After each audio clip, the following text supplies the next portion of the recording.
Let's talk a little bit about censorship. And I remember the time when TEDx took your talk off many, many years ago and put you in the the bad boys room, and then they had to naughty repopulate corner, it. yeah. Yeah, funny enough, my TEDx talk disappeared for a few weeks in 2020 as well. Interesting, yeah. I found that fascinating. It reminded me of what you and Sheldrick had gone through. But you were not allowed in certain sites during your Netflix series. That's true. And one of them was in my home country of the United States of America, and I think it might have been a national park site. And that bothered me, that a visitor or a citizen wasn't allowed to go somewhere that should be the people's land. Well, yes. And yet you were denied. It was specifically, we wanted to film at Serpent Mound in Ohio, but the Ohio History Connection, which runs Serpent Mound, denied us filming permission. There was a long discussion. I was not directly involved in the discussion. The discussion was between ITN Productions, who made the show for Netflix, and the authorities at Serpent Mound.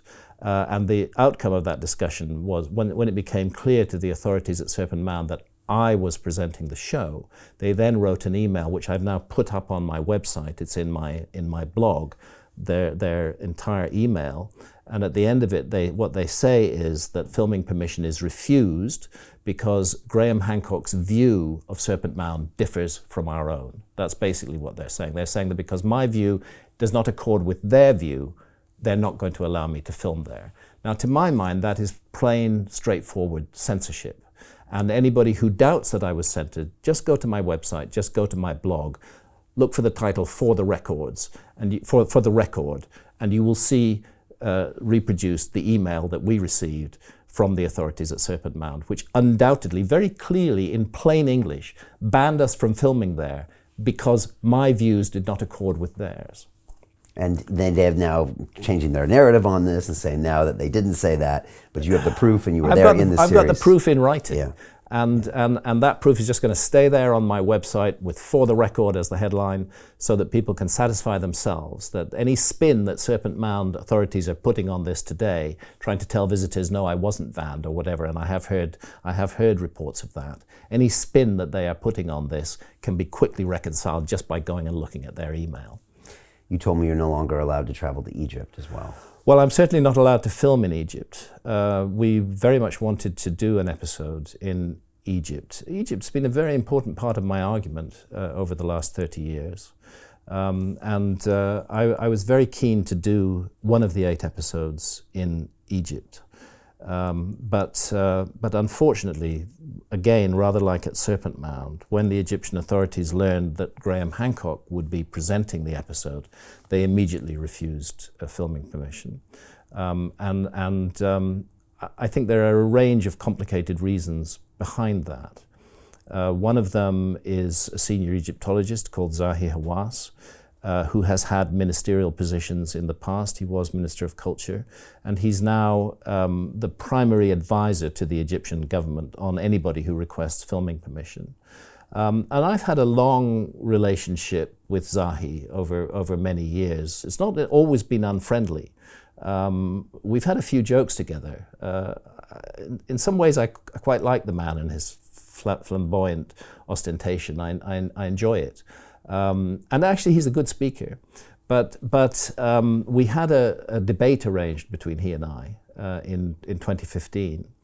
And unfortunately for Zahid, he just completely lost it even before the debate began and started shouting at me and walked out of the room. And what was unfortunate for Zahid about this was that there was a member of the audience present who filmed this. And later on, when Zahid, after finishing sulking outside the room while I gave my talk, after he'd given his talk, he was then asked questions by the audience, and some of that was filmed as well. And in those questions, he revealed that although he regards himself as an incredibly experienced archaeologist, he had no knowledge whatsoever of Göbekli Tepe in Turkey, the single most important archaeological site in the world today. So he ended up looking rather silly on these 2 bits of video that were put out there, not because of anything I did to him, but because he shot himself in the foot. And I think what's happened is that he's taken that very personally, and he doesn't want me to be given any access to Egyptian sites. I would say that Zahid is undoubtedly the person who, nowadays, ancient sites in Egypt come under the control of the Ministry of Tourism and Antiquities.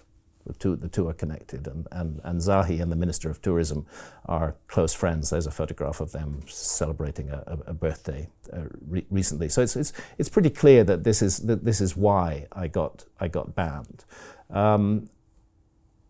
Underlying it is an objection to my notion that there is an unwritten background to the ancient Egyptian story. I revere and admire ancient Egyptian culture of the historical period. This was an extraordinary culture, so dedicated to beauty and to truth, everything done with absolute perfection. I'm a huge admirer of ancient Egyptian civilization. It's a paragon of virtue and light in the ancient world.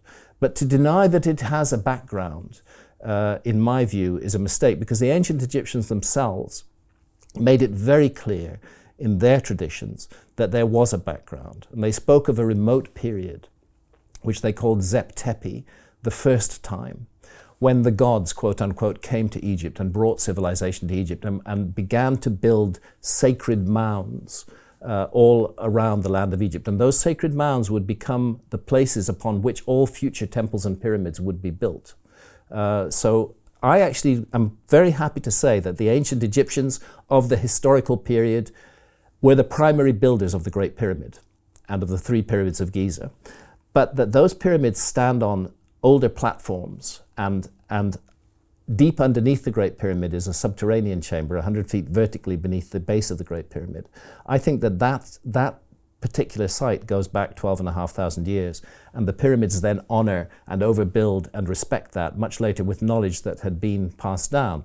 Also at Giza, the Sphinx, the megalithic temples in front of the Sphinx, and a number of other structures on Giza, in my view, definitely date back 12,500 years. The geological evidence on the Sphinx that Robert Schoch has put forward, and kudos to Robert Schoch for being so courageous to run against the mainstream and go with his geological knowledge, that the Sphinx geologically is much older than 4,500 years, and that the most likely time that it was made was between 12,800 and 11,600 years ago, during the Younger Dryas. So I think Giza is a very complicated site.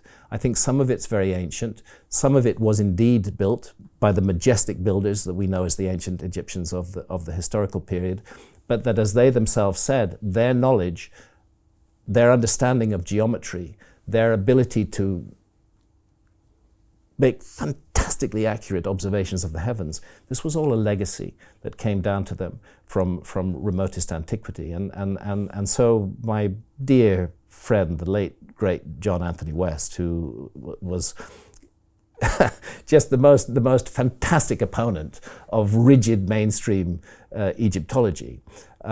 He used to call them quackademics.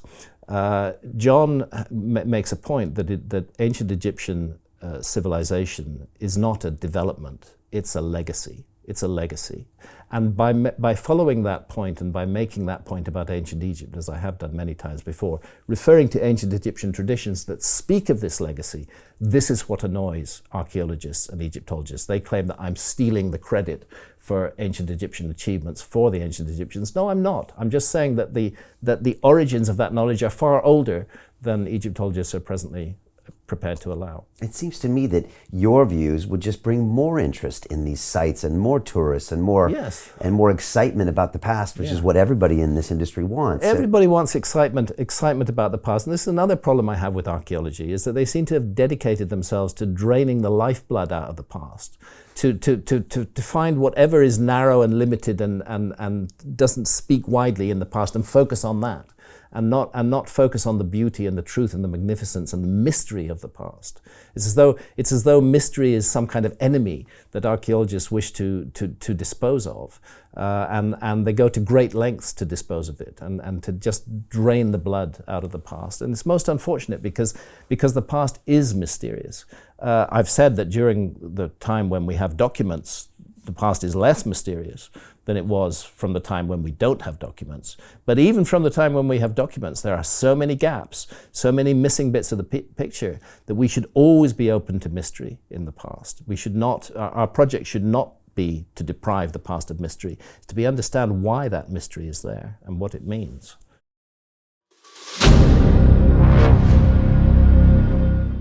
I'm looking for partners, collaborators, colleagues who want to join forces with me around the globe and create real value, generational wealth, and financial freedom for everyone else around the world. Get involved in the cryptocurrency markets, get involved in the NFT markets. This is your moment. Life all comes down to a few moments. Don't let this pass. Now it's not too late. Next year's gonna be too late.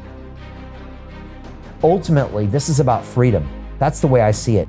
This is about giving power back to the people and enabling billions of people worldwide to use the financial markets to improve their lives and those of their friends and their families and their communities.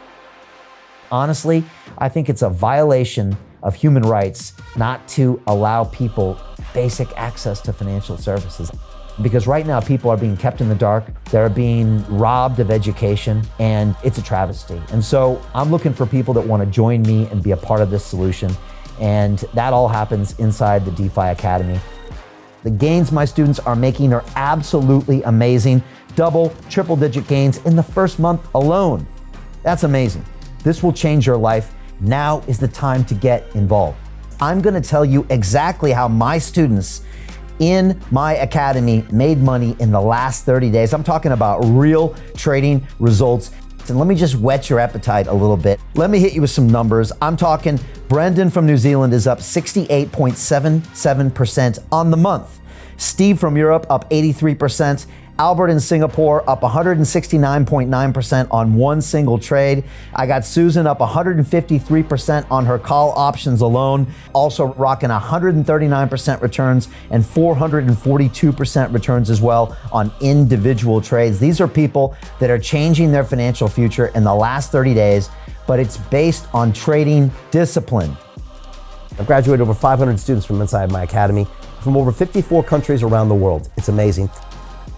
When it comes to crypto, DeFi, and blockchain, we love this space. We truly believe it's the future. This is down to our core. It's authentic to what we're doing, and everybody can tell through the camera because you can't make this stuff up. If you're watching me now, wherever you are, I implore you, take 60 seconds right now and join my academy. Apply today. Now you've got a chance. Life all comes down to a few moments. What are you gonna do? What's the choice that you're going to make?